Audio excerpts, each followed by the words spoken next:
Friends, आज हम जो है गद्दी की विधाओं को ही आगे बढ़ाएंगे। हमने जो है इसके पहले वाली वीडियो में निबंध और कहानी की जो है डेफिनेशन देख ली थी। अब आगे हम इसका थर्ड पॉइंट जो है एकांकी के बारे में पढ़ेंगे।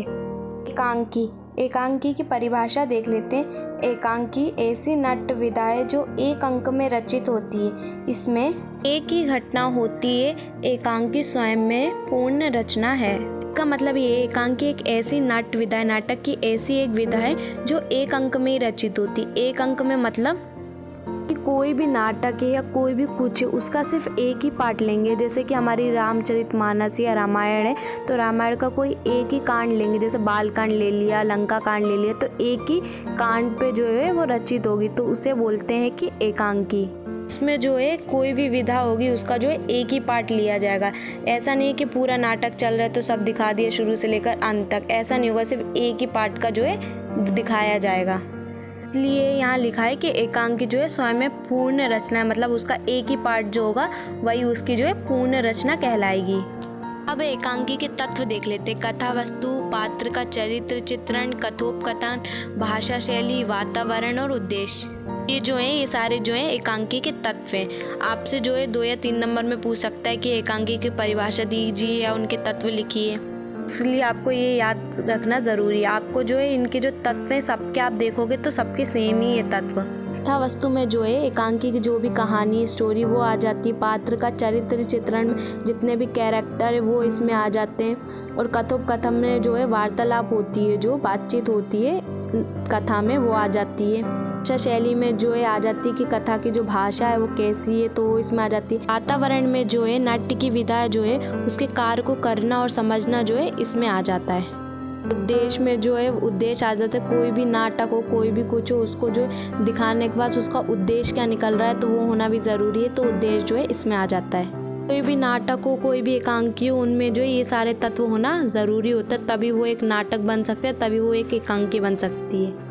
देखते हैं नाटक है एक ऐसी विधा है जो दृश्य और श्रव्य दोनों है। इसे व्यापक अर्थ में रूपक भी कहते हैं। रूपक का आनंद देखकर एवं सुनकर दोनों रूपों में लिया जा सकता है। जो है नाटक को बता रहे हैं। नाटक कैसी विधा है? एक ऐसी विधा है जो दृश्य और श्रव्य यानी हम देख और सुन दोनों सकते हैं नाटक को। व्यापक यानी और विस्तृत अर्थ में जो है हम इसे रूपक भी कहते हैं, तो आपको दोनों याद रखने पड़ेंगे। रूपक भी कहते हैं। रूपक, अब यहाँ पे इन्होंने रूपक के नाम से ही नाटक को बोल दिया कि रूपक का आनंद देखकर एवं सुनकर। को अभी बताया कि देखकर और सुनकर दोनों रूपों से लिया जा सकता है। आप नाटक को चाहे देख लीजिए चाहे सुन लीजिए, आप दोनों तरीके से इसका आनंद ले सकते हैं, तो इसे जो है नाटक कहते हैं। नाटक और एकांकी के तत्व दोनों ही सेम है, इसलिए मैंने इसके नीचे नहीं लिखा है। आप एकांकी के तत्व याद कर लेंगे तो आप नाटक के तत्व भी याद हो जाएंगे। इनके और इनके तत्व जो है सेम ही है। बात करते हैं उपन्यास की।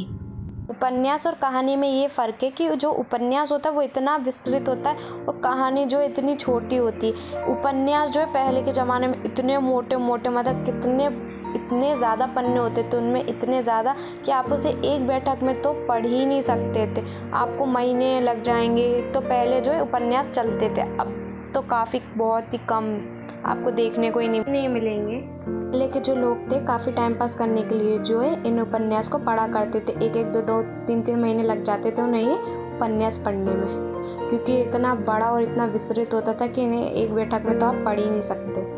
उपन्यास की डेफिनेशन देख लेते हैं हम। हिंदी में उपन्यास सम्राट मुंशी प्रेमचंद्र को कहा गया है। प्रेमचंद्र के अनुसार मैं उपन्यास को मानव जीवन का चित्र मात्र समझता हूँ। मानव चरित्र पर प्रकाश डालना और उसके रहस्य को खोलना ही उपन्यास का मूल तत्व है।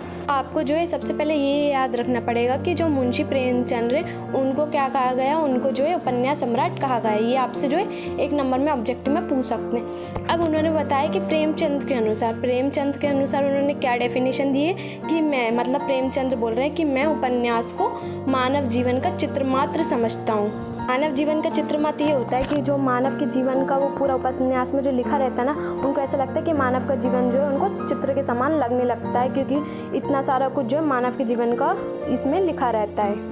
मानव चरित्र पर प्रकाश डालना और उसके रहस्य को खोलना ही उपन्यास का मूल तत्व है।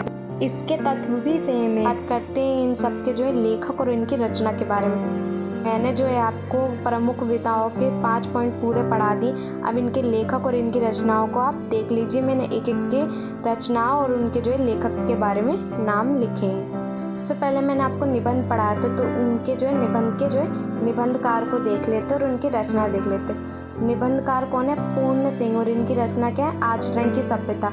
दूसरे पदम सिंह शर्मा, इनकी जो रचना है वो क्या है? पदम पराग। जो 2 नंबर में पूछ लेंगे कि निबंध किसे कहते हैं, उसकी परिभाषा लिखिए और जो है निबंधकार है जो है उनकी रचना का नाम लिखिए।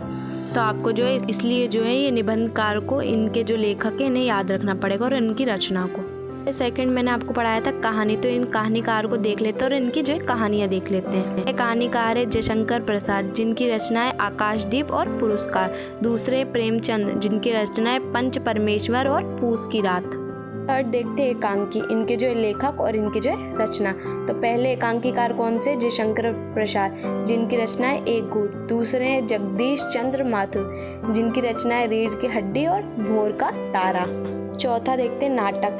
नाटक के जो लेखक है वो और इनकी जो है रचना वो। तो नाटककार कौन है? पहले भारतेंदु हरिश्चंद्र, जिनकी रचना जो है सत्य हरिश्चंद्र। सेकंड है जयशंकर प्रसाद, जिनकी रचना है अजात शत्रु और चंद्रगुप्त। पांचवा देखते उपन्यासकार, इनके जो लेखक है और इनकी जो है रचना। तो उपन्यासकार कौन है? लाला श्रीनिवास, जिनका उपन्यास क्या है? परीक्षा गुरु। दूसरे कौन है? बालकृष्ण भट्ट, जिनका जो उपन्यास है 100 अजान एक सुजान। तीसरा है प्रेमचंद, जिनका जो उपन्यास है वो क्या है? गबन और गोदान। तरीके से आपको इनकी रचनाएं और इनके जो है लेखक याद रखने पड़ेंगे। के लिए जो है एक एक नंबर इम्पॉर्टेंट है।